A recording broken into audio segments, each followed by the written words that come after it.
Y en esta mesa, sobre la relación estratégica política, sobre el desempeño y propuestas del 2016 al 2018, está integrada por los siguientes ponentes: el senador Héctor Larios Córdoba, que es actualmente presidente de la Comisión de Comercio y Fomento Industrial y secretario de la Comisión de Gobernación, entre otros cargos de la 53 legislatura del Senado de la República.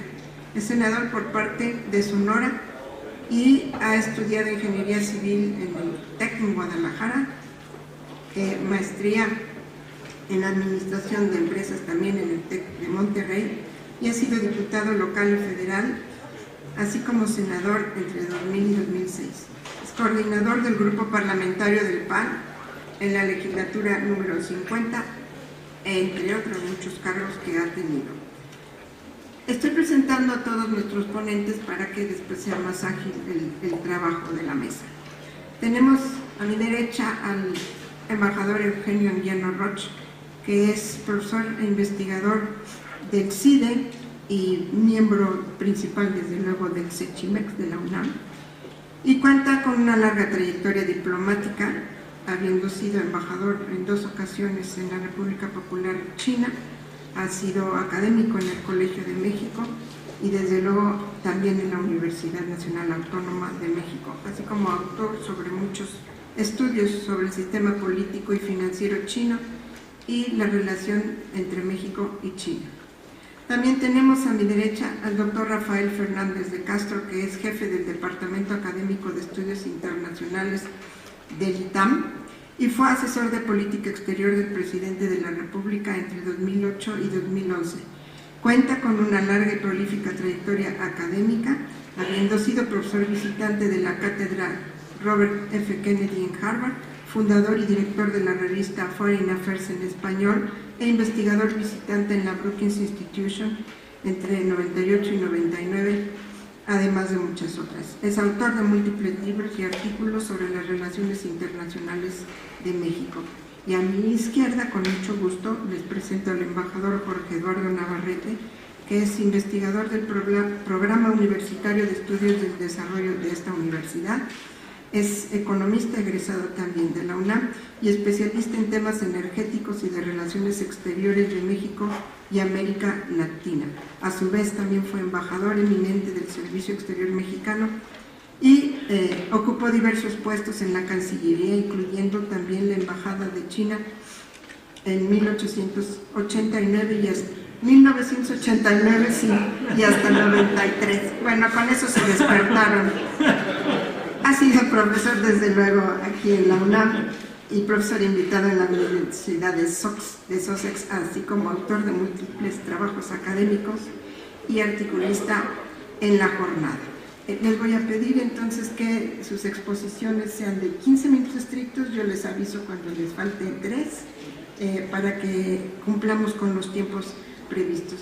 Entonces voy a darle la palabra en primer lugar al senador Héctor Larios Córdoba. Bienvenido, Héctor. En primer lugar, agradecer la invitación. Me parece que el tema es un tema que no hemos suficientemente analizado en México y yo creo que en la academia es el lugar donde debemos de analizarlo.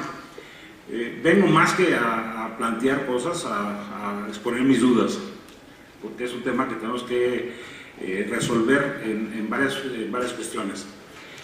Lo primero que quisiera decir es que no puede México seguir sin tener una clara definición de cuál es nuestra política con respecto a China. No hay país en el mundo que pueda tenerla. China representa el 20%, 19% de la población mundial, tiene muchísimas características. Es nuestro segundo socio comercial en importaciones y es nuestro cuarto socio comercial en exportaciones. Aunque nuestra balanza comercial sea muy deficitaria, le vendemos como 6,000 millones y le compramos como 26,000, de manera que, bueno, creo que me equivoqué en las compras, pero es exactamente deficitaria. Y creo que el tema del TPP nos debe ya plantear cuál debe ser nuestra relación con China.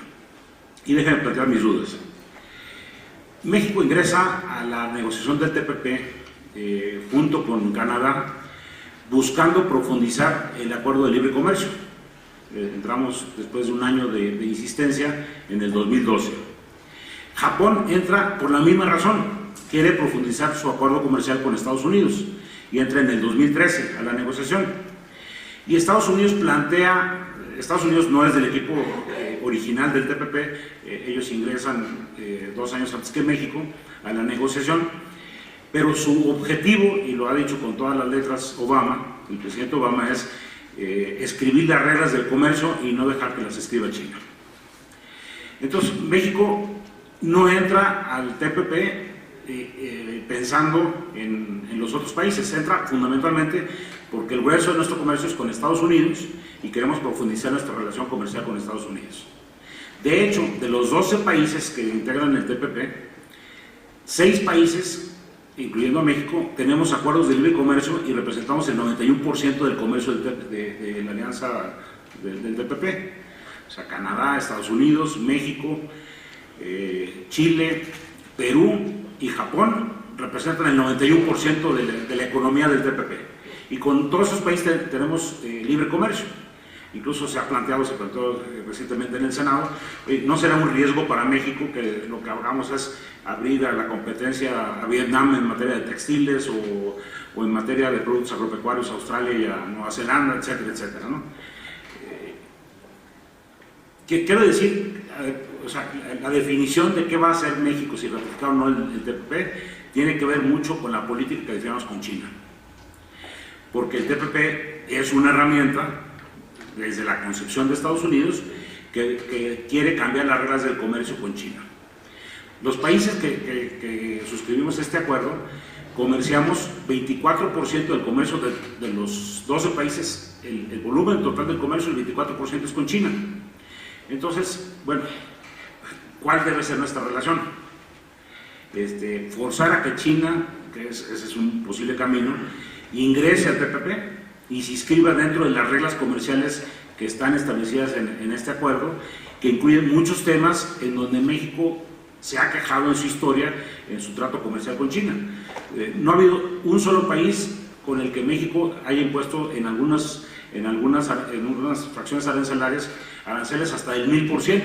México ha establecido en varias fracciones aranceles del 1000% a China, porque considera que su comercio ha sido desleal en esas materias. Sin embargo, en otros temas les importamos prácticamente todo. Por ejemplo, por decir algo, en paneles solares, los mejores paneles solares y los más baratos del mundo los produce China y los importamos los mexicanos. O todos los insumos que importamos en materia automotriz, en materia electrónica, que son base para integrar los productos que México exporta. Entonces, ¿cuál debe ser esa relación con China? Es algo que no tenemos definido. Existen muchísimas concepciones. Vamos, en materia de financiamiento, por ejemplo, China financió en los últimos 14 años con 96,000 millones de dólares a América Latina. De ese financiamiento, México solamente participó en el 2%. Si comparamos con el financiamiento que ha dado el Banco Mundial, el BID, sumados en América Latina en este periodo son 156,000 millones. Es decir, China es un jugador de ligas mayores y México, por ejemplo, no ha hecho prácticamente ningún acuerdo de tipo de financiamiento con China.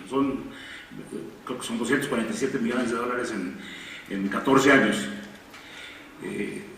Tenemos una política así como de avestruz con China, ¿verdad? O sea, hacemos tratos comerciales, les compramos muchísimas cosas, les vendemos algunos productos terminados y fundamentalmente commodities en muy baja escala, pero escondemos la cabeza, o sea, como que no tenemos relación con China, ¿sí? Cosa diferente a lo que hace el resto de países de América Latina. Entonces, yo más bien, les decía al principio, vengo a escuchar y vengo a plantear mis dudas y no tengo duda que de ratificarse el TPP, que todavía le falta a la historia como 2 años, sí va a afectar a China y sí va a cambiar un poquito las reglas comerciales que seguramente también China tendrá que adaptarse a un nuevo modelo de comercio en donde existan reglas y estas reglas se respeten. Eso sea de mi parte. Muchas gracias, senador. Bien, embajador Eugenio Anguiano puede tomar la palabra si está de acuerdo. Muchas gracias, senadora. Sí, usted breve, bueno y sustancioso. Yo no resisto la tentación de recordar que hace 44 años, porque es una de las efemérides que estamos recordando, me tocó a mí presentarle credenciales a un presidente interino de la República Popular llamado Tumpi Wu. Era presidente interino porque la institución presidencial había sido destruida por la Revolución Cultural. No había presidentes. Tuve que inventar uno para que los diplomáticos extranjeros presentásemos nuestras credenciales. Pero no era cualquier personaje, era uno de los fundadores del Partido Comunista de China.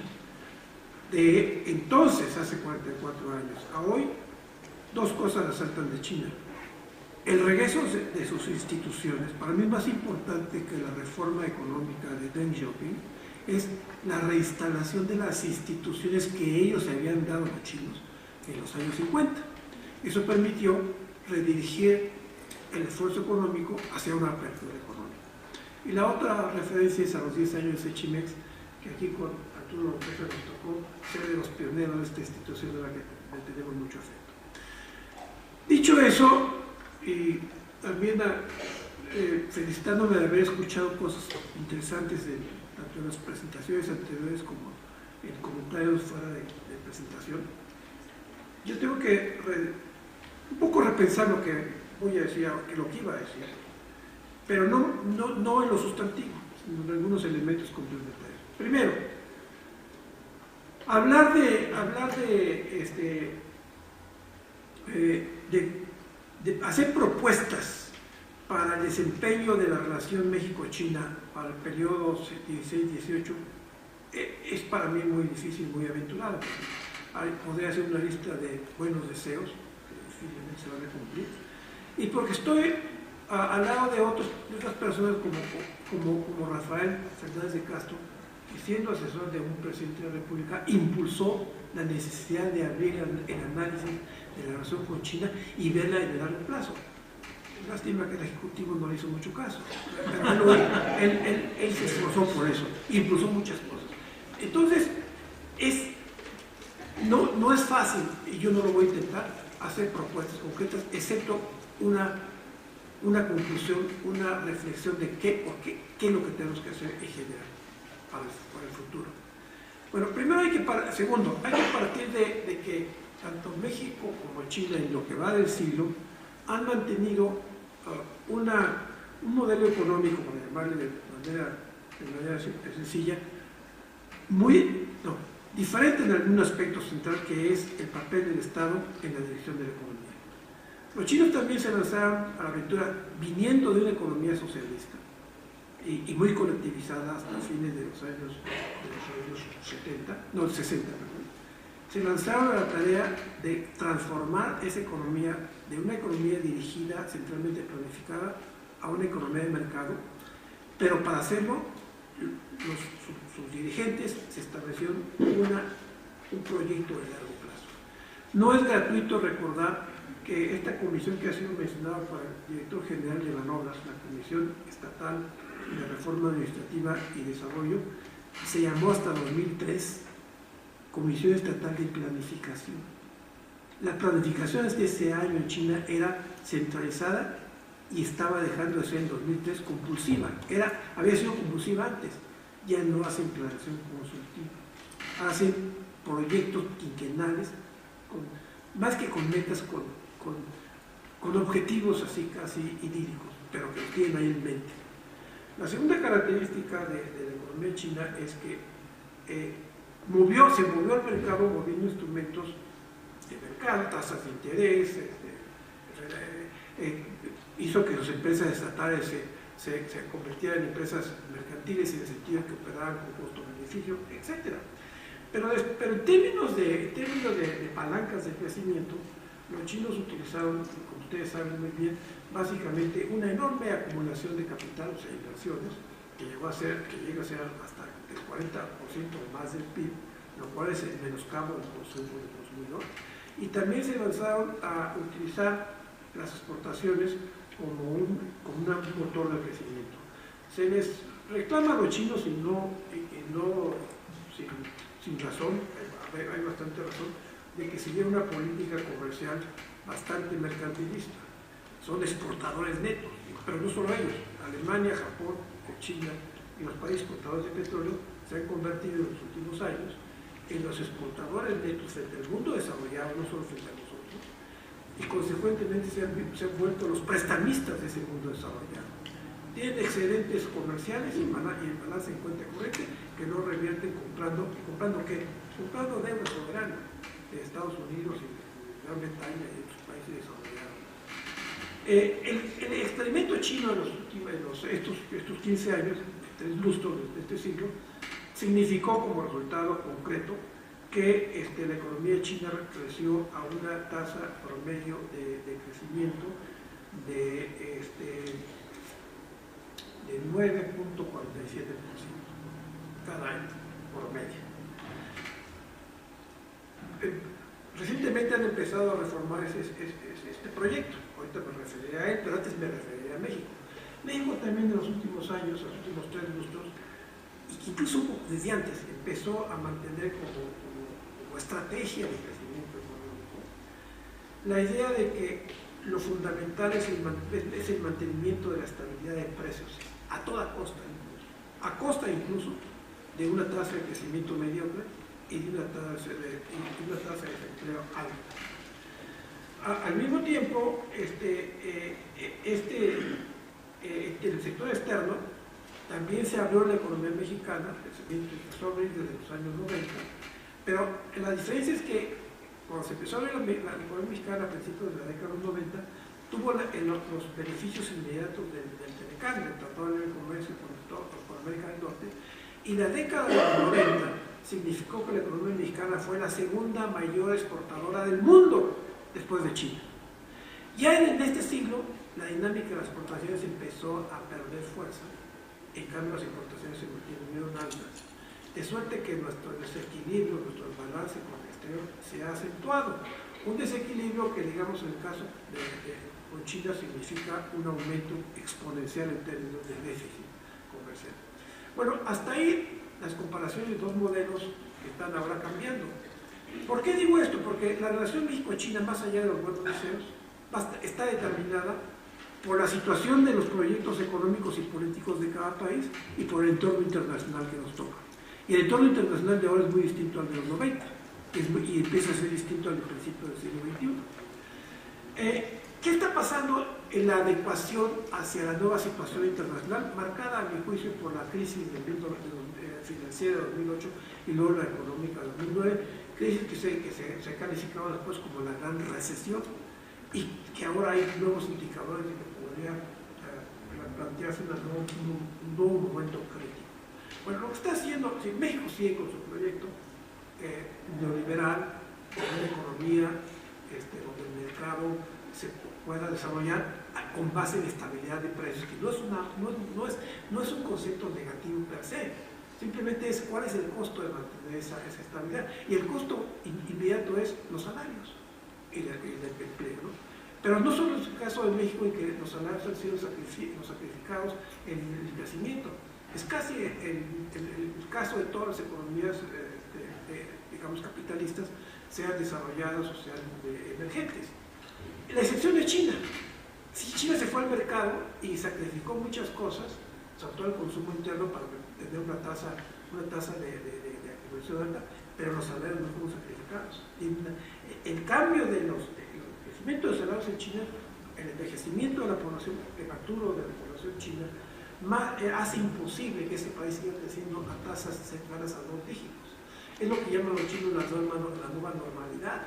Tienen que reducir su tasa de crecimiento. Hace 4 o 5 años se plantearon el problema y rebalancear la economía.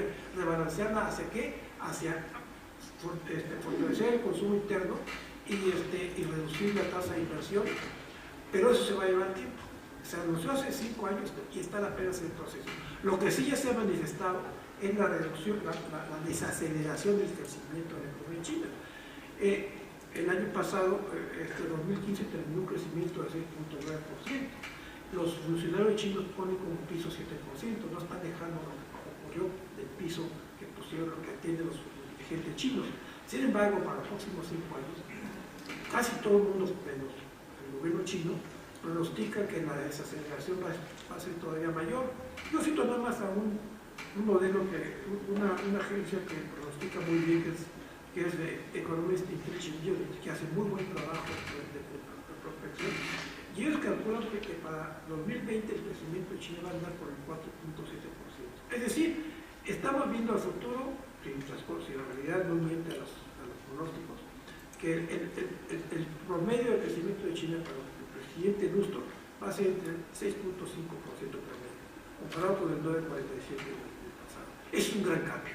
Es un gran cambio que exige sacrificios en China y exige a los países que conversamos con ellos repensar nuestra relación con los chinos, aprovechar lo que tenemos antes de poco o mucho de positivo y ir deshaciéndonos de lo que es un fardo negativo, ¿no? Tenemos que replantear la relación con China, además en un contexto internacional, cual ya me referí rápidamente, que es un contexto de recesión, con gran volatilidad en los mercados bursátiles, otra vez con una enorme cantidad de liquidez en el mundo, que se refugia, no en los mercados emergentes. En la crisis de los mercados emergentes, no crisis todavía, pero la recesión de los mercados emergentes, sobre todo en Sudamérica, es enorme. ¿Por qué? Porque bajó el consumo chino de commodities en los últimos años y medio. Entonces, ¿a dónde se refugió esa cantidad enorme de liquidez mundial? Otra vez en el dólar. Y ahí viene el segundo elemento de los que el Fondo Monetario Internacional identifica como problemáticos para que el crecimiento del mundo siga. En otras palabras, el Fondo Monetario Internacional en enero, el mes pasado, revisó sus pronósticos para este año, bajó la tasa de crecimiento mundial en 2 décimas de punto, que no es cualquier cosa. ¿Y por qué? Por 3 factores. Por la desaceleración de la economía de China, por el fortalecimiento del dólar, que implica la debilidad de todas las demás divisas y monedas que tiene la mexicana, y por la volatilidad de los flujos financieros. Ahora, esta experiencia que tuvimos, estos cambios que estamos vislumbrando, nos lleva, y ahí va mi reflexión de conclusión, nos lleva a que repensemos también en la academia, en el gobierno, en el sector empresarial, en el sector político, en el sector legislativo, que nos vayamos a un planteamiento de que necesitamos trabajar ahora sí, seriamente, empezar a trabajar en volver en realidad lo que hasta ahora ha sido meramente discursivo. Es decir, yo le llamo a la plática caminar a una relación, a un esfuerzo tal que nos lleva a hacer realidad lo que es demagogia. O sea, en 2003 se declaró que México y China bilateralmente tienen una relación bilateral estratégica. Como no se dio, entonces en 2013, hay que decir algo bonito, entonces es una relación, una asociación estratégica integral. Bueno, vamos a hacer la realidad, y para hacer la realidad tenemos que hacer un gran esfuerzo para que el gobierno, para que el Estado mexicano entienda que los instrumentos que tiene establecidos, ya vimos parte de un instrumento, que es el marco de manobras, piensan bien, la lógica está bien hecha. Yo no creo que falten asesores, instituciones, dirigentes de los instrumentos del Estado que tengan una visión clara. Lo que falta es la ejecución de esa visión.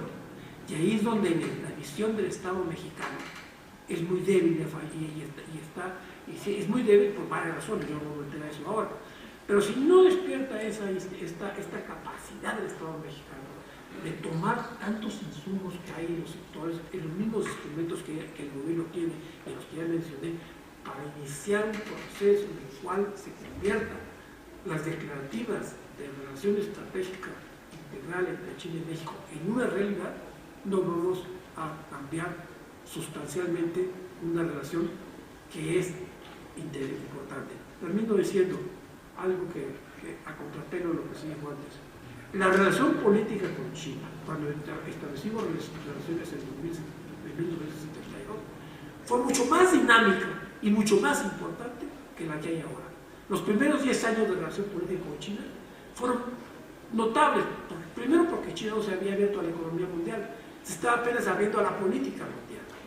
Y el papel que jugó México para impulsar a China en muchas cosas, en las Naciones Unidas y en otras cosas que no voy a mencionar ahora, por obvio de tiempo, indican por qué China consideraba a México en aquellos años de los 70 y todo el principio de los 80 como el socio más importante del continente americano después de Estados Unidos.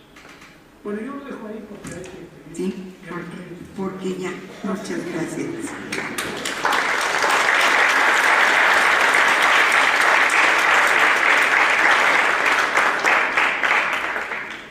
Doctor Rafael Fernández de Castro, ¿quiere tomar la palabra? Sí, muchas gracias. Yo quisiera empezar diciendo que estoy aquí por la irresponsabilidad de Enrique Dussel. La verdad, sentarme a hablar sobre la relación México-China junto a Eugenio y junto a Jorge Eduardo, pues es complicado, pero lo hago con todo gusto y sobre todo acepto la invitación y el reto porque quiero reconocerle a Enrique y a Sechimex 10 años, me parece fantástico, hay un esfuerzo aquí muy importante y con eso voy a terminar, ¿no? Cómo creo que lo que se ha hecho en la UNAM, en la Facultad de Economía, el liderazgo y la pasión que le ha puesto Enrique es fantástico, pero que evidentemente no nos alcanza.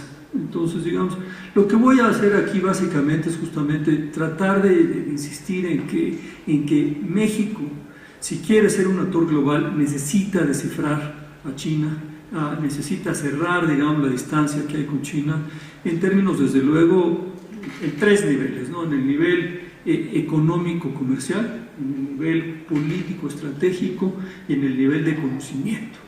En el nivel de conocimiento he estado los últimos 2 otoños enseñando en la escuela Maxwell de la Universidad de Syracuse. He estado conviviendo con muchos académicos americanos por todos lados, he estado yendo mucho a la Universidad de California, San Diego, y veo en Estados Unidos a nivel académico, a nivel, digamos, en donde yo me muevo, pero yo diría una especie de... están desesperados los estadounidenses por entender mejor China. Así como en los años 60 y 70 las mejores mentes académicas de Estados Unidos se dedicaban al tema de Rusia, al tema de la bipolaridad, ahora el tema es China. Y entonces ahí le reconozco a Enrique, digamos, estos 10 años, sin embargo, la pregunta es cómo podemos repetir estos Sechimex por México. Básicamente yo quiero hacer 3 cosas en mi presentación. Primero, hablarles cómo veo el contexto actual de la relación México-China. Segundo, ¿por qué es importante? ¿Por qué tenemos que descifrar la relación con China? Porque me parece que no queda tan claro. Quiero insistir en esto. Y en tercer lugar, plantearles algunas ideas de cómo le hacemos. Sí, una propuesta de cómo creo que le podríamos hacer. El contexto, yo empezaría por decir claramente, digamos, yo trabajé efectivamente 3 años con el presidente Felipe Calderón, y lo que les diría es que, bueno, hubo varios errores en la relación con China. Simplemente, digamos, me parece que no mandamos, pues digo abiertamente, con todo respeto al embajador indicado, me parece que a Beijing tendríamos que estar mandando al mejor embajador de México, alguien muy cercano al presidente, alguien muy cercano a la Cancillería, porque China está lejos. Yo soy de la idea que en Washington no necesitamos embajador, porque todos los secretarios de Estado, todo el gabinete continuamente está yendo a Washington. En cambio, con China tenemos que tener un agente, realmente un hombre o mujer orquesta muy importante, y ahí, digamos, el embajador no desarrolló buena relación con la Cancillería, entonces la cosa por ahí no funcionó bien. Hubo algunos intentos, ya Eugenio lo recordó y me parece que por eso me invita Enrique, sí, a la vuelta de la visita de Estado en 2009 organizamos un grupo de trabajo en Los Pinos sobre China, y la verdad era increíble, Eugenio no me dejará mentir, el interés que había en todas. Llegaba un momento que decían, no, ya no vengan tantos, o sea, éramos más de 40 agentes, no podíamos hablar. Entonces eso demuestra que hay el interés, hay eso sobra, digamos, en el gobierno federal, pero bueno, faltó un poquito. Sí, faltó un poquito, lo digo abiertamente, de voluntad política. Punto. O sea, es una cuestión de voluntad política, de hacer o no hacer a China una prioridad, y nos faltó voluntad política, lo digo abiertamente, y, digamos, finalmente, digamos, un vaso medio lleno, porque hubo varias fricciones entre Calderón y Hu Jintao sobre todo cuando teníamos el G5 en el tema de cambio climático. Calderón se enfrentaba porque él no jalaba, no es una relación fácil con China, y la verdad de las cosas es que ahí, digamos, hubo fricciones, y evidentemente este vaso medio lleno, la gota que derramó el vaso de agua y la relación acabó muy mal, fue justamente la reunión con el Dalai Lama. Los chinos estaban muy preocupados porque se iba a reunir la primera dama con el Dalai Lama, y se acabó reuniendo no solamente con la primera dama, sino con el propio presidente Calderón, y eso, digamos, acabó con una relación muy enfadada. A eso entra el equipo del presidente Peña Nieto y su primer canciller, Meade, y la verdad es que tienen claridad en que se tiene que mejorar la relación con China, en eso no cabe duda.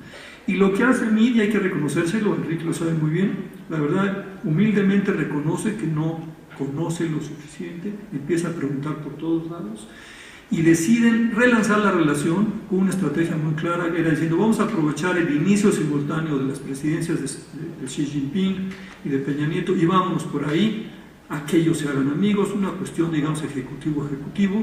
Inclusive se hablaba de las similitudes que tenía, que si las primeras damas habían sido artistas, toda una serie de cosas, y digamos, y se lanza por ahí una estrategia que empieza a surtir efecto. Me cuentan mis amigos allá adentro, los amigos que la tengo ahí, que la reunión de Mérida, por ejemplo, creo que fue la tercera, la verdad era impresionante, y el nivel, digamos, de cordialidad, que nunca lo había, no sé si antes, pero no, desde luego no con Fox y no con Calderón, ese nivel de cordialidad. Pero sin embargo, ya sabemos todos, y para no extenderme demasiado, evidentemente, el tren, sobre todo y otras cosas, pues nos hace ver que fue insuficiente esta estrategia de una relación personalizada. Pero sí hay que, digamos, insistir en que este gobierno tenía claridad en que había que acercarnos a China, había que cerrar los déficits con China. Y lo que quisiera decir, como esto estaba planteado hasta el 2018, que definitivamente no podemos perder más tiempo y tenemos que hacer algo, y voy a hacer una propuesta en mi tercer punto. Mi segundo punto, ¿por qué es necesario? ¿Por qué tenemos que descifrar China?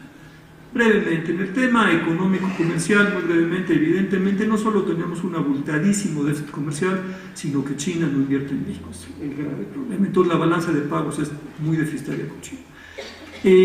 Les doy un ejemplo. El sábado tuve ocasión de darle una plática a un grupo de ejecutivos, y ahí estaba la directora del Palacio de Hierro Polanco. Y cuando empecé a hablar de China como uno de los 5 grandes amenazas para México, porque hablé de las grandes amenazas para México en el 2016, ella me para y me platica una cosa fantástica que yo no sabía. Yo no sabía que el Palacio de Hierro Polanco no había cerrado 11 meses, hicieron una tienda de superlujo, y en esta tienda de superlujo resulta que ya tienen inclusive un lugar ahí para devolver los impuestos. Están yendo muchos extranjeros, y me dice, por mucho, los turistas que más recibimos, los número 1 son los chinos. Y efectivamente, y después le siguen los americanos, pero como 2 veces abajo, ¿sí? Más del doble de chinos están yendo ahí, y van justamente a comprar las cosas de mayor lujo.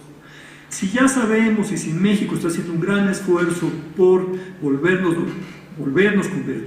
en una economía turística, si logramos el año pasado, a pesar, yo lo pondría así, de todos los problemas de inseguridad que vivimos en el país, de la crisis de inseguridad, si logramos regresar al número 10 del mundo que visitan extranjeros, me parece, digamos, que tenemos que tener conciencia que la gema de la corona del turismo mundial es China, y por mucho. No solamente ya rebasó Estados Unidos, sino si uno ve cómo va a crecer el turismo estadounidense y el chino, es así. En mi paper, que le mando a Enrique, están los datos, pero digamos, simplemente. Segundo, y me parece lo más importante, me parece lo central, tenemos que descifrar a China en términos político-estratégicos. ¿A qué me refiero con esto? Lo que está haciendo Beijing con el nuevo liderazgo de Xi Jinping es verdaderamente recrear, digamos, un nuevo ambiente institucional en Asia que compite, y no necesariamente sustituye, pero sí compite, yo diría, con el entorno de Bretton Woods, con el consenso de Washington que nos toca a nosotros en los 90.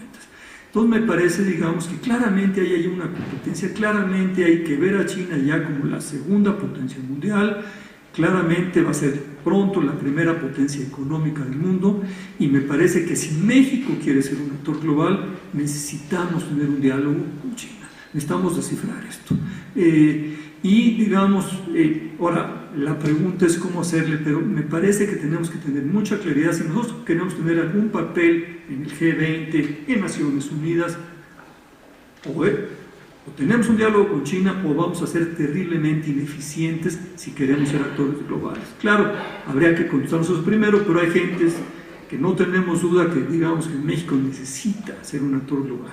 Tenemos con qué, somos digamos el 10º país más poblado del mundo, somos la 14ª, quién sabe ahora con la devaluación, cómo nos esté yendo digamos, pero bueno, tendríamos que tener esa interlocución y ¿por qué? Porque si no, digamos, simplemente no participamos y no influimos y no jalamos literalmente agua para nuestro mundo.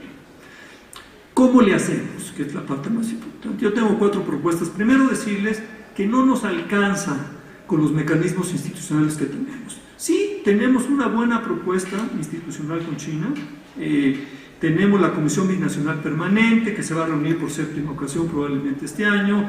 Tenemos el grupo de alto nivel empresarial. Tenemos, como bien lo dijo Eugenio, esta asociación estratégica integral. Pero evidentemente, como bien lo ha dicho Eugenio, digamos, es más discurso, más retórica que realidad. Entonces, como no nos alcanza, digamos, con los mecanismos institucionales, tampoco los critico, simplemente digo que no es suficiente como estrategia. Yo propondría, digamos, 4 elementos muy importantes.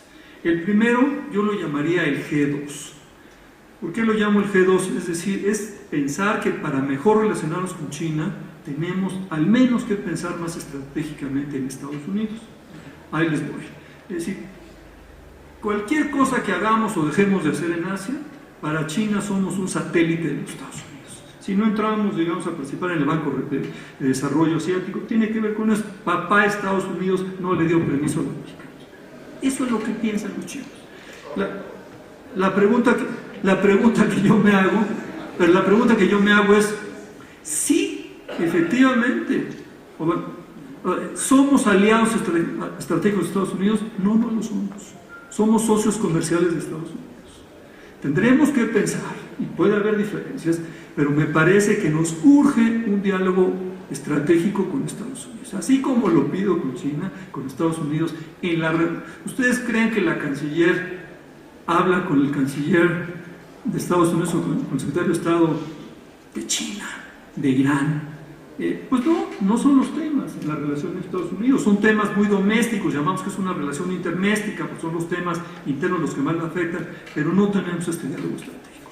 Y me parece que para poder entenderlo mejor con China y con Estados Unidos, porque somos socios comerciales, estamos en la esfera de influencia de Estados Unidos, somos norteamericanos económicamente hablando y desde luego latinoamericanos culturalmente hablando,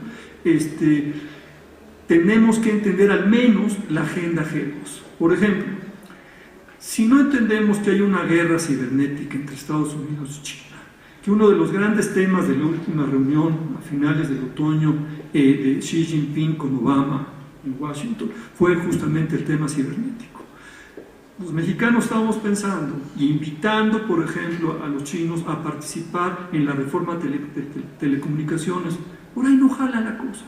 O sea, no hay manera que Washington, hay que entenderlo así, permita, y no va a ser de permiso, que China tome ventaja o aproveche la, digamos, reforma de telecomunicaciones, porque eso no va por ahí. Entonces tenemos que estar muy pendiente de la agenda del G2.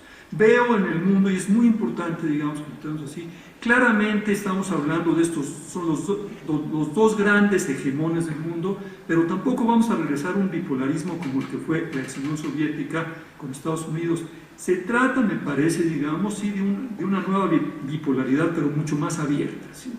Abierta en qué sentido? En que hay nuevos polos culturales, financieros, de problemas, entonces mucho más abierto, pero finalmente hay una bipolaridad y nos surge, digamos, tener claridad en esta bipolaridad y qué tenemos que hablar con Estados Unidos. Yo soy de la idea, digamos, que nos afecta tanto a Estados Unidos. A mí no me dará miedo realmente entrar a una asociación estratégica con Estados Unidos, pero es algo que tendríamos que definir los mexicanos y ni siquiera lo hemos discutido.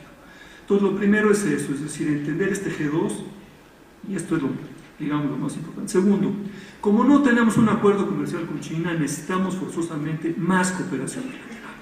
La única manera de que hayan entrado nuestras zarzamoras, de que estén entrando nuestras frambuesas, de que finalmente el aguacate mexicano, michoacano, lo pondría así, le esté yendo muy bien en China, tiene que ver justamente con la cooperación. Si no cooperamos, ya me faltan 2 puntos, tiene toda la razón. Si no cooperamos, evidentemente no hay este tipo de acuerdos, no nos queda más que mucha cooperación y sobre todo entender muy bien, digamos, que China no es únicamente Beijing.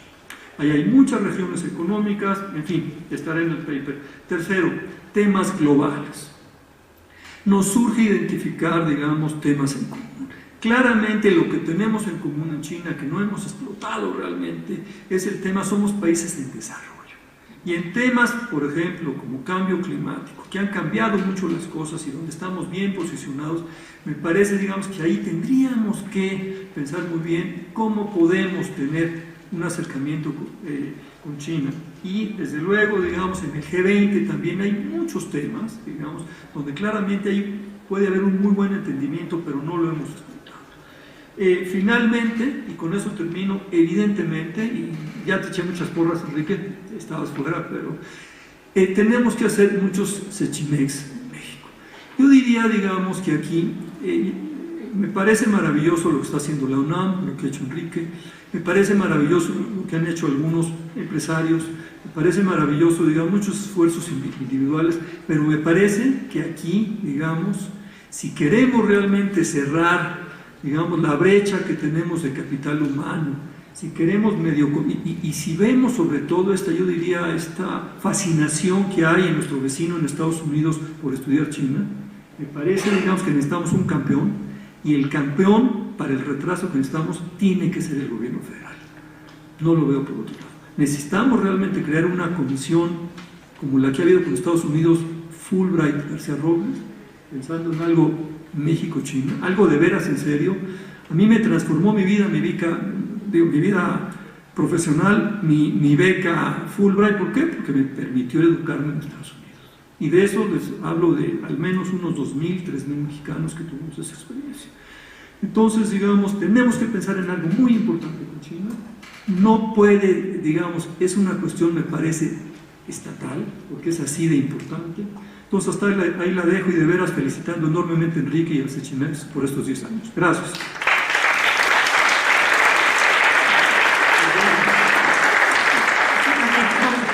Se complementa con el senador. Bien, embajador Jorge Eduardo Navarrete, si es tan amable de tomar la palabra. Gracias. Yo agradezco a la universidad, a la facultad, a Sechimex, por invitarme a hacer una de las cosas que más me gustan, que es hablar de China. En el programa dice que este panel, del que soy el último ponente, se va a referir a la relación estratégica política y va a hablar de desempeño y propuestas. Ya se ha dicho aquí, y lo repitió Eugenio, que no parece correcta la noción de que el desenvolvimiento o la relación política bilateral sino-mexicana esté rezagada respecto de la económica. No solo está rezagada, sino que en realidad ha sido prácticamente inexistente. En los últimos años, después quizá de los mediados 80s o principios de los 90s, no ha habido un diálogo político internacional sobre México y China. Nos hemos dedicado a hablar de comercio, de inversiones, de finanzas, y no nos ha ido tan bien, porque ya se señaló hoy cuál es la situación de esa relación económica y comercial. Pero yo les quiero hablar de la relación política, que es a la que se supone debe dedicarse este panel. tanto en la económica, pero especialmente en la política, los 2 años que le quedan a una administración es un plazo demasiado corto para que valga la pena pensar qué se puede hacer en ese periodo. Se puede pensar qué iniciativas echar a andar, qué derroteros trazar para que sean llevados más adelante si renunciamos a la tradición nacional de querer empezar desde cero en cada sexenio, incluido en el campo de las relaciones internacionales. Para pensar la relación política entre México y China hay que pensar a largo plazo y olvidarnos de nuestros lapsos políticos. Luego,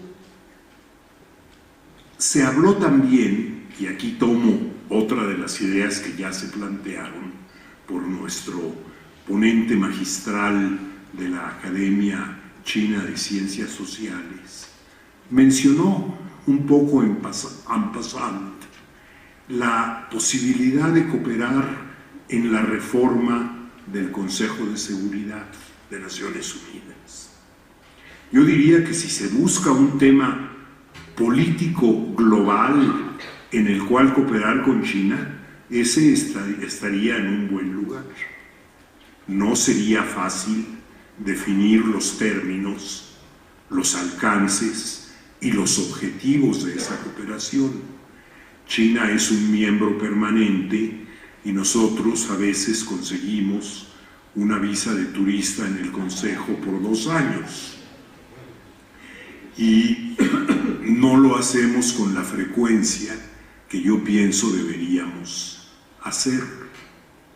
Pero hay muchos temas en la estancada discusión de la reforma del Consejo de Seguridad que un diálogo inteligente México-China podría ir buscando otros participantes interesados y quizá podría destrabar esto que ha estado detenido por varios decenios. Y para ello la clave no es empezar por discutir la reforma en el número de miembros y en la calidad de los miembros del Consejo. Es empezar por discutir la mecánica de operación del Consejo y su responsabilidad frente a los otros órganos de la administración, de la Secretaría de Naciones Unidas, fundamentalmente frente a la Asamblea General. En consecuencia, ese sería un ejemplo de un tema que yo creo que valdría la pena explorar para ver si hay algún mínimo interés común que permitiera desarrollar un diálogo político interesante.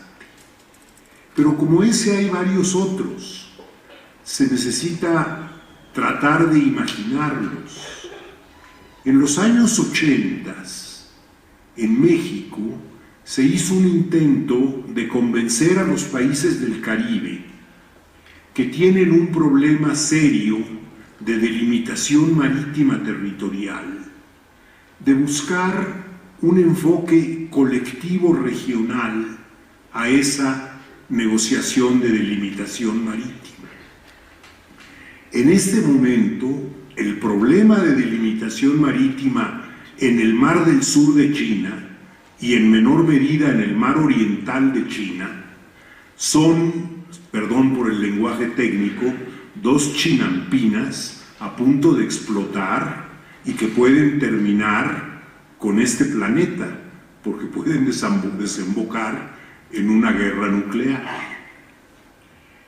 La experiencia mexicano-caribeña, frustrada en buena medida, de los años 80, tratando de encontrar enfoques regionales para resolver o negociar una cuestión como esta, ¿no sería interesante explorar en los años por venir alrededor de una situación que puede ser potencialmente, que ya es potencialmente muy peligrosa y no puede desenvolverse hacia un nuevo enfoque ahora en el segundo decenio del siglo XXI y con vistas al resto de su primera mitad, en renovar el tema de los instrumentos y de los procedimientos de solución pacífica de controversias. ¿No estaría China interesada en encontrar, ahora que tiene el cerco adicional que le tiende el TPP, un enfoque nuevo de solución de controversias? Aquí se mencionó ya el cambio climático. El gran pendiente de la COP21 es cómo manejar la supuesta obligatoriedad de los compromisos asumidos ahí. Es claro que en la forma en que se adoptó el Acuerdo de París, los compromisos que contiene no son obligatorios para los firmantes del acuerdo, en el sentido de que son obligatorias, por ejemplo, las resoluciones del Consejo de Seguridad. Pero no es el momento de que países que presumen tener una particular dimensión para discutir los temas climáticos empezaran a preocuparse por definir nuevas formas jurídico-institucionales de una especie de obligatoriedad suave, entre comillas, de los acuerdos internacionales que permitiera abordar algunos de los problemas del cambio climático, de la COP21, cuando dejen de cumplirse, porque en algún momento no todos van a cumplir todo, cuando dejen de cumplirse los compromisos y no haya un régimen de sanciones establecido.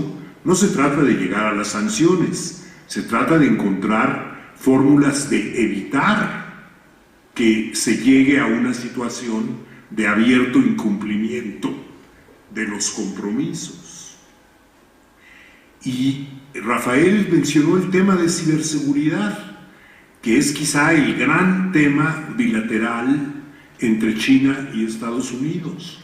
Lo discutieron Obama y Xi desde su primer encuentro en California hace ya algo más de 2 años.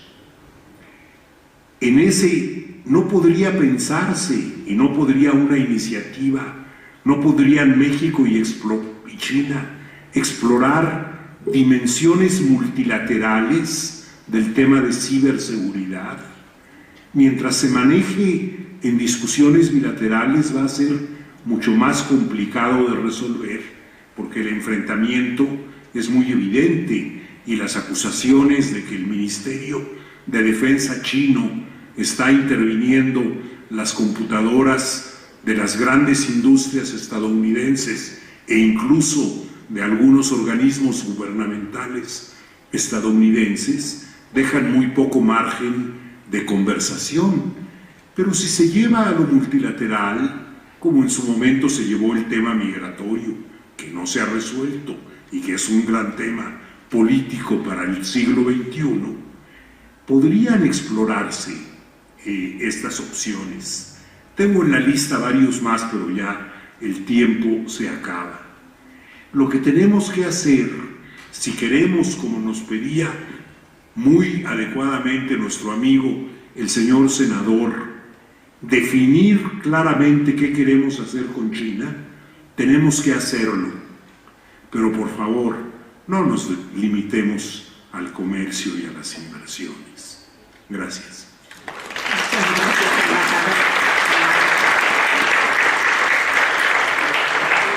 Bien, vamos a dar paso a las preguntas del auditorio.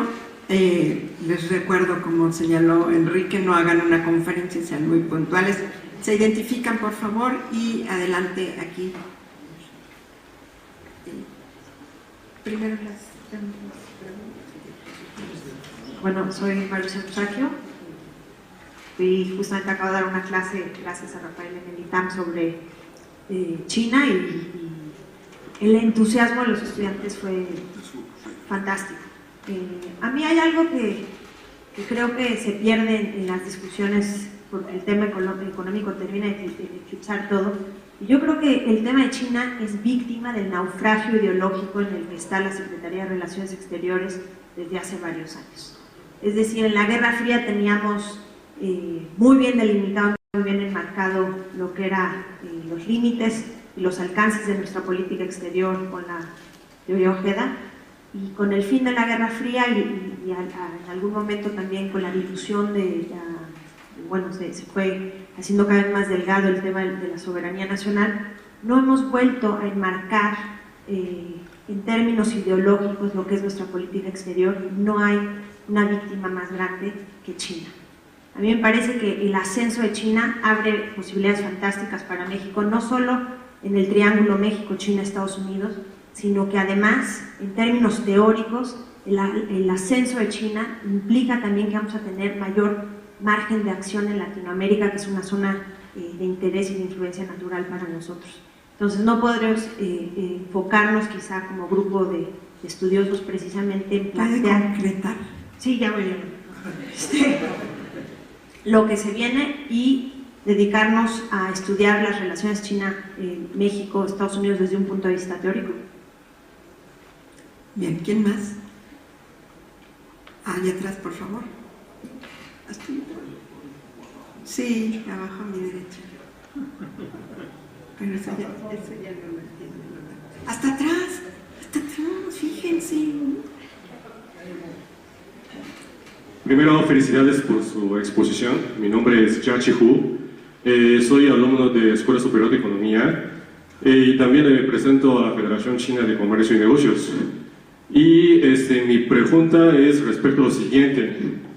En los últimos años, el presidente Xi Jinping y el presidente Enrique Peña Nieto tuvo muchos acercamientos. Hay proyectos como ferrocarril de alta velocidad, sin embargo no se llevó a cabo. Y hay prospectos de inversiones al petróleo, no se concretó. Y también hay múltiples programas, por ejemplo, el programa de Video Saving Lines para ZTE y para Huawei. Esos corporativos internacionales jamás llevó a cabo. No es que China no quiere invertir en México, sino México tiene una política restrictiva hacia las empresas chinas. Entonces, como nuestra exposición habla de prospecto de año 2016 hacia año 2018, no sé si esta tendencia va a cambiar o va a seguir lo mismo, porque China ahorita en ese momento tiene $5.000 millones del Banco de Desarrollo de Asia listo para invertir en toda Latinoamérica, y todos los demás países están peleando por la oportunidad de tener esta inversión. Y por el momento México creo que está cerrando muchos pasos, muchas oportunidades. Entonces no sé si para año 2016 o 2018 va a haber algún cambio o de qué manera va a cambiar. Gracias. Gracias. ¿Alguien más? Sí, por favor.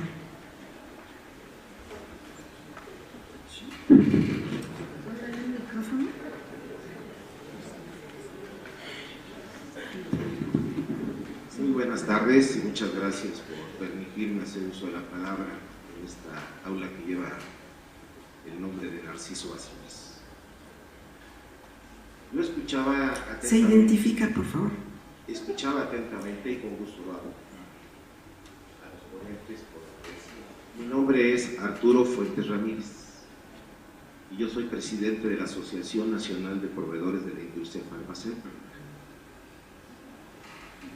Y decía que escuchaba con mucha atención al señor senador Héctor Larios Borlo, que decía que más que otra cosa venían a escuchar lo que aquí se dijera para retroalimentarse y también su propia opinión. Y se refería concretamente, entre otras cosas, al Tratado de Transpacífico, el TPP, que se acaba de firmar nuevamente, y que esperemos ya contar con el texto final traducido al español tal cual se acaba de firmar. Y yo le quiero decir, señor senador, que por procedimiento legal el Senado de la República es el que tendrá de ratificar ese tratado. Y yo le digo con toda honestidad y sinceridad, ¿cómo es posible que se haga un tratado Asia-Pacífico en donde están excluidos de entrada China y la India, que son de los dos grandes proveedores de las materias primas que se utilizan para la industria farmacéutica y que impactan el tema que se ganó afortunadamente al no extender las patentes de los medicamentos genéricos? Ese es un tema muy interesante. ¿Por qué? Y lo digo puntualmente, porque es la salud de los seres humanos, es la cura tradicional de la medicina local. ¿Cómo es posible que dejemos fuera a los principales fabricantes y costos accesibles cuando en Naciones Unidas se toman acuerdos para que haya medicamentos eficientes, suficientes para toda la población? Y el presidente Obama, respetuosamente lo digo, se atreve a decir que el comercio lo tiene que definir Estados Unidos. Decía el señor embajador Jorge Eduardo Navarrete, no hablemos solo de economía y comercio. Lamentablemente, creo que se ha perdido la perspectiva que en la política y en el género humano, lo importante son los individuos de la nacionalidad que sean. Y tenemos que preservar, sobre todo, la salud, ¿verdad? Y si se pierde esto, pues yo creo que estamos perdiendo la objetividad de lo que es la política. Decía, ¿Puede abreviar? perdón, ya termino con eso. Decía Rafael que pareciera que México le pide permiso a Estados Unidos. Pues no es que pareciera, se le pide, y ya lo dijo Obama. No, esto se va a hacer. Entonces, ¿de qué sirven las firmas de los tratados? ¿De qué sirve la voluntad? Si va a decidir solamente, como lo decidió después de la Segunda Guerra Mundial, el Consenso de Washington, ¿verdad? Entonces yo creo que sí es necesario retomar el papel que tenemos, y con eso concluyo como mexicanos, y que el Senado de la República tome en un foro de consulta en serio no solo el tema de la salud, que es el más importante, sino también el tema de la seguridad nacional, porque es el ciberespacio. Muchas gracias. Gracias. ¿Alguien más? Aquí, por favor, y luego acá. Sí, muchas gracias. Yo me llamo David Bonilla, soy economista aquí en el Instituto de Investigaciones Económicas. Desgraciadamente me ausenté durante la plática del embajador Navarrete. Yo trabajo en transporte, he vivido en Asia, he trabajado, he estudiado. Le puedo hablar de mi experiencia personal. Hay muy pocos estudiantes interesados en Asia y en México, desgraciadamente, porque tenemos la mente colonizada de que hay que ir a Estados Unidos y que todas las soluciones están en Estados Unidos. Si uno compara la relación, por ejemplo, de Brasil, la política exterior de Brasil, que es depender de varios mercados, no solo depender de un solo mercado como lo hacemos nosotros, pues podríamos aprender cosas de Brasil, ¿no? Y ver que deberíamos de buscar nuevos mercados, deberíamos de entrenar gente en otras lenguas, y desgraciadamente no lo hemos hecho con la velocidad necesaria, ¿no? Para poder competir y poder atraer nuevas oportunidades o llevar cosas de México hacia Asia, ¿no? Yo pienso que estamos perdiendo una gran oportunidad en el tema de los trenes, por ejemplo, y mi pregunta es, ¿cuándo México va a decidir en tener un desarrollo nacional basado en trenes de alta velocidad o en trenes locales, pero con conocimiento y con apoyo chino? Yo creo que esa es una gran oportunidad, y que México ya no debe de estar desperdiciando petróleo utilizando trailers. Gracias. Muy amable. Acá. Y es la última. Gracias, muy buenos días. Mi nombre es Li Jianxun, Li es mi apellido, Jianxun es mi nombre. Muchos amigos ya me conocen. Afortunadamente tengo dos patrias, China y México. Soy mexicano de naturalización, origen chino, nací en China. De hecho, tuve oportunidades de acompañar al señor presidente Peña Nieto a China como intérprete. No tengo preguntas, tengo una sugerencia. Primero, muchas felicidades. He participado en muchos seminarios, encuentros entre China y México. Hoy en día, ese taller es lo mejor que he participado. Felicidades. Otra sugerencia es, conozco muy bien al señor presidente Peña Nieto. Las veces que él fue a China, lo acompañé. Como gobernador del Estado de México y como presidente. Él tiene una clara estrategia de vincular bien China y México. Como ustedes han mencionado, no hemos logrado lo que deberíamos de lograr. ¿Dónde está el punto grave? Cada quien tiene su criterio. Yo tengo una licenciatura en Planificación de Economía Nacional en la Universidad de Puebla de China, en Beijing. Tengo la maestría en el CIDE, Economía. Tengo doctorado en Administración Pública en Anáhuac.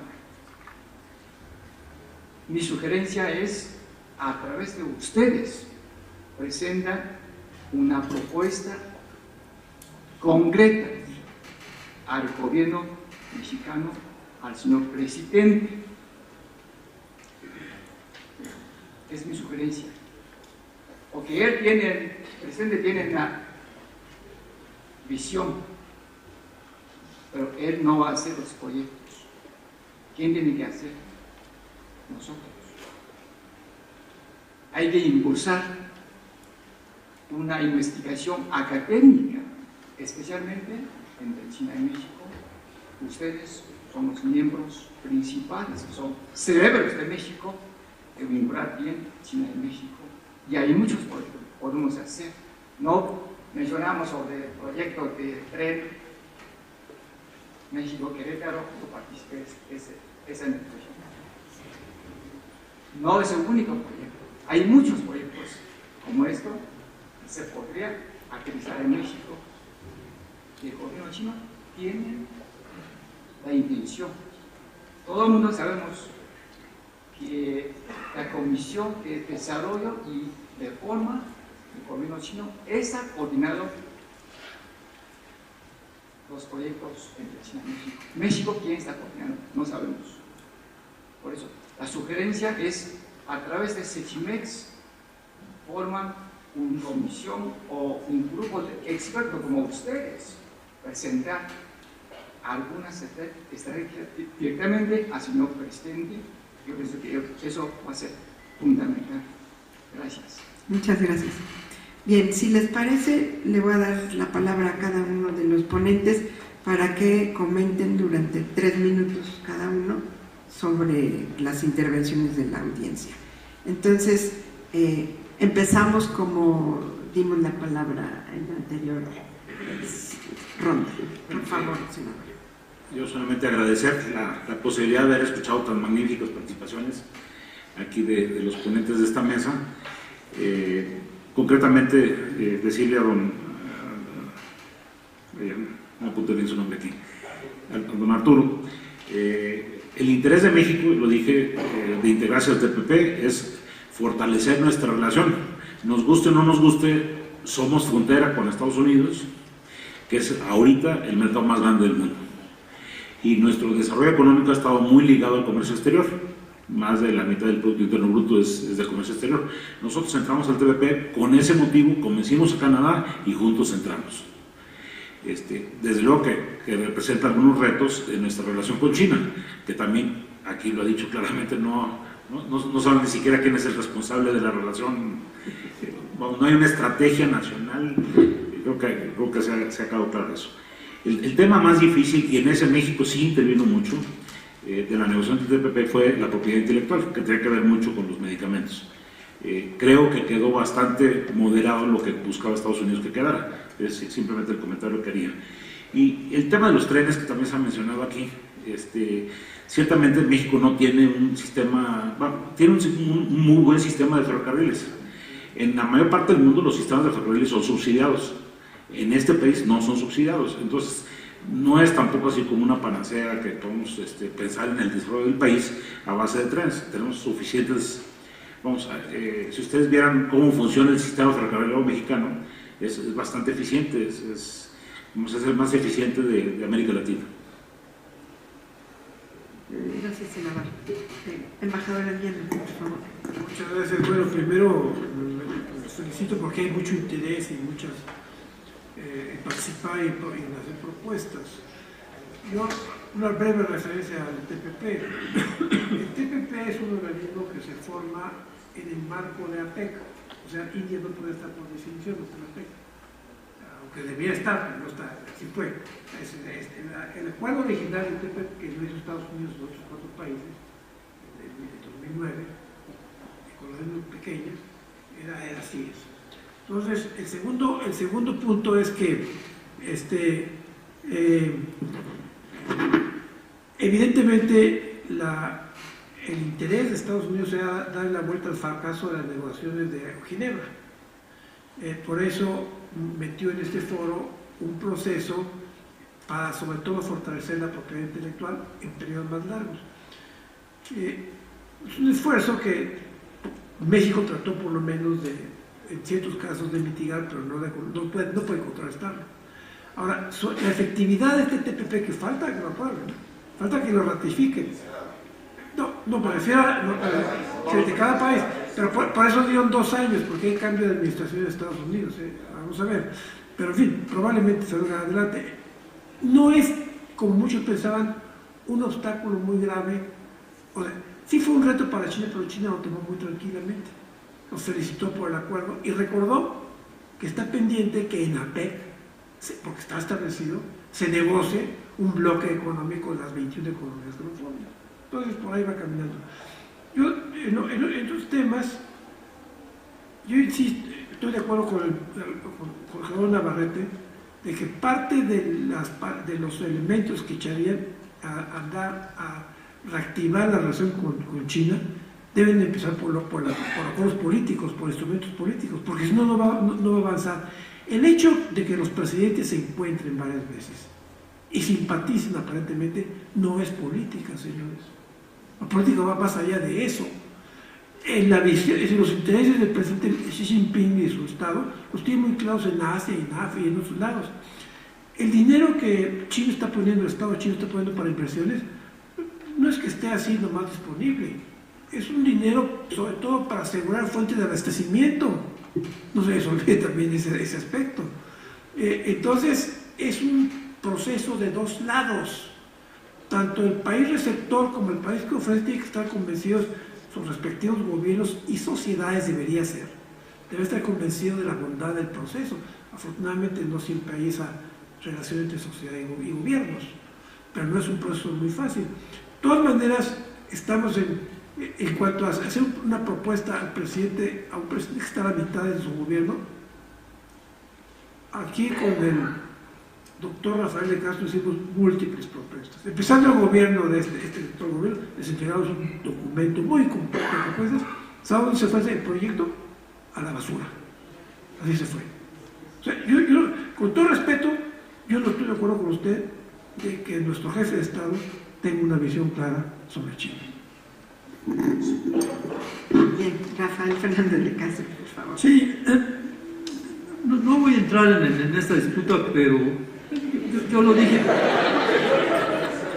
al principio, este gobierno empezó muy bien, francamente, a mí me gustó mucho, pero creo que no fue suficiente. Entonces simplemente habría que ponerlo así, no fue suficiente. Entonces, ¿qué puede ser suficiente?